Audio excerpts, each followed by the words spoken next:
Okay, this is going to be section 6.3, square root functions and inequalities. In this section, our objectives are going to be graph and analyze square root functions and graph and square root inequalities. Okay, so let's look at the three vocabulary words. We have a square root function, a radical function, and a square root inequality. So let's go through them. A square root function basically is a function that contains a square root of a variable. For instance, let's look at this one here. So square root of x plus 1. It's a square root with a variable inside. That is, if I say f of x equals that, that is a square root function. Okay. A radical function is just a square root function. Just another way of saying it. A square root inequality is a square root that has an inequality instead of an equal sign. So we might say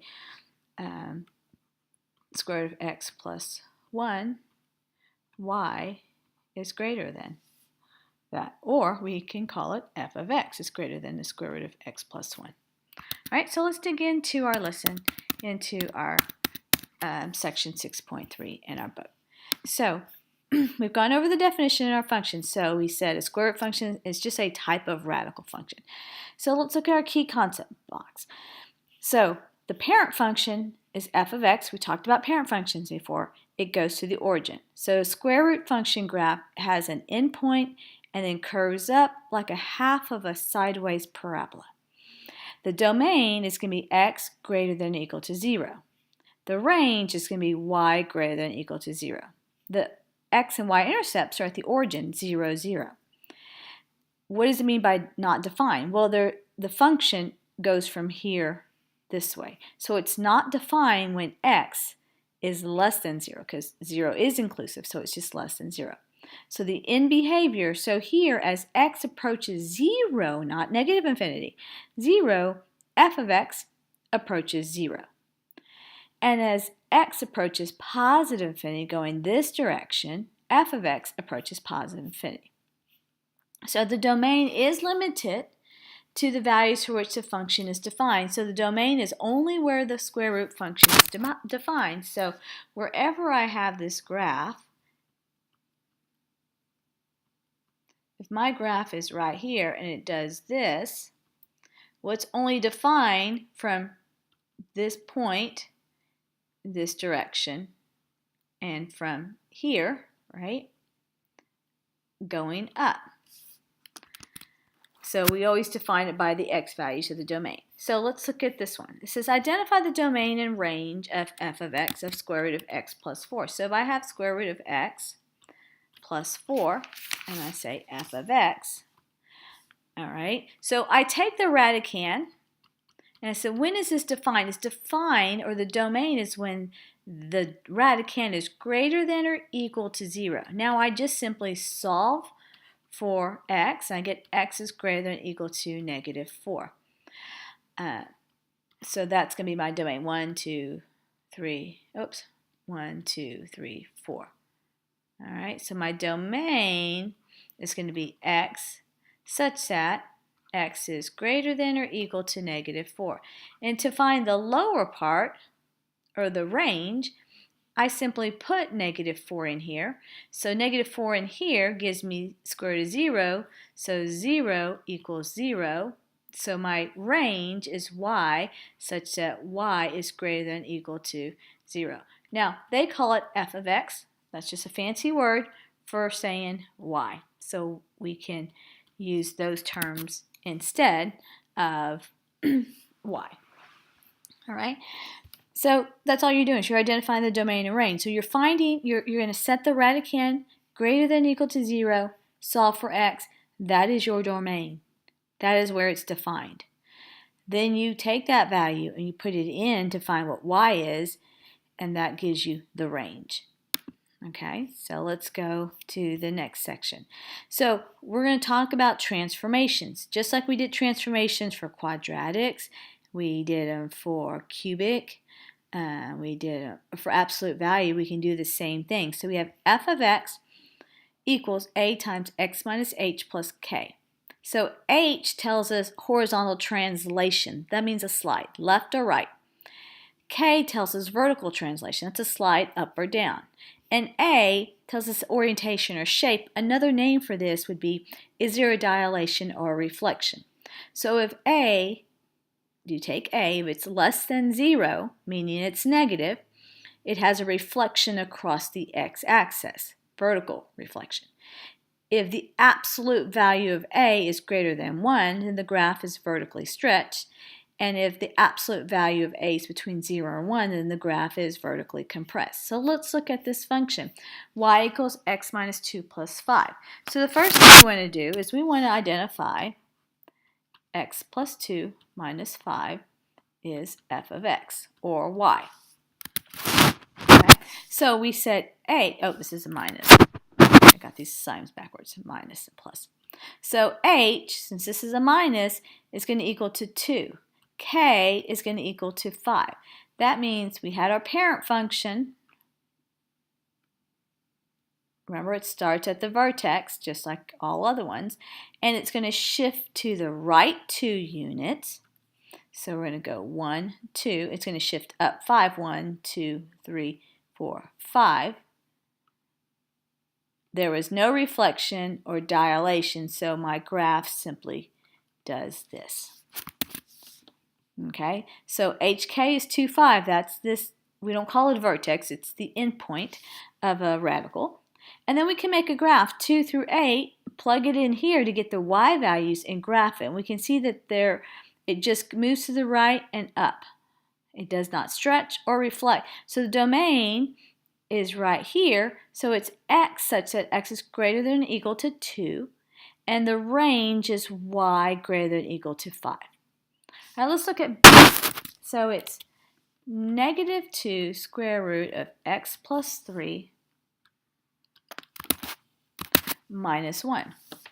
So H is negative 3, K is 1, A is negative 2. Okay, so what we know is it moved to the left 3 units and it moved up 1 unit. So this doesn't change. What changes are all the other values. So they made a table. They started with negative 3. And then they went all the way to positive 3 and got values and plotted them. And as you can see, because A is negative, instead of going this way, it's going to reflect this way. And because it also, the absolute value of A is 2 and it's greater than 1, it's going to have a vertical stretch. So it's going to do something like this. So that's what the graph is. So the domain is x such that x is greater than or equal to negative 3.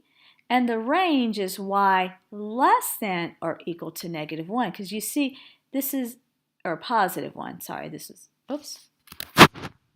Oh, I did it wrong. So it's here.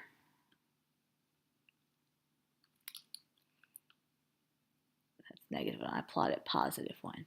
So less than negative 1. You see this is negative 1, the y coordinate, and what happens to y? Y is going down. So y less than or equal to negative 1 is the range, and the domain is, and we would do y such that.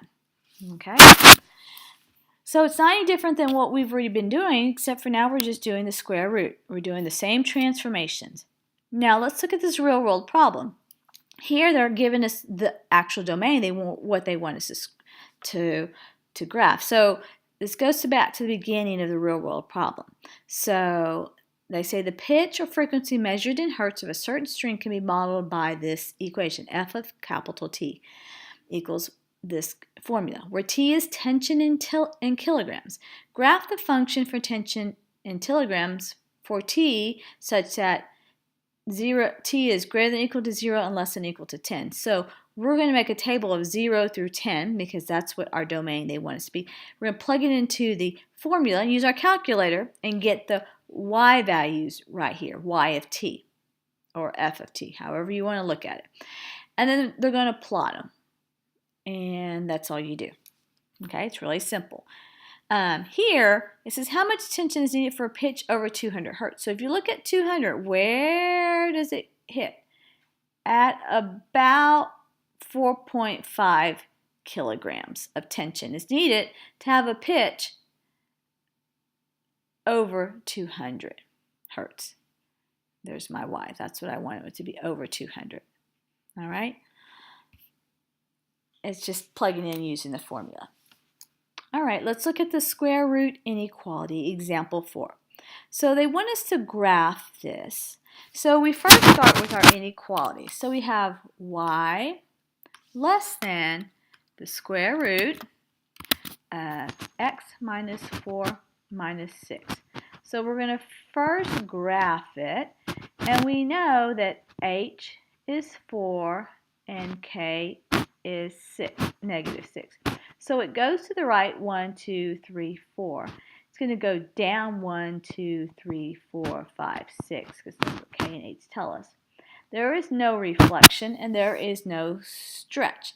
But let's look at the inequality sign. It's just a less than sign, so we know it's going to be dotted, not solid. Now, because it's an inequality, it's about shading. Where do we shade? Now, let's look at what the domain is. So remember, where is it defined? When the radicand is greater than or equal to 0.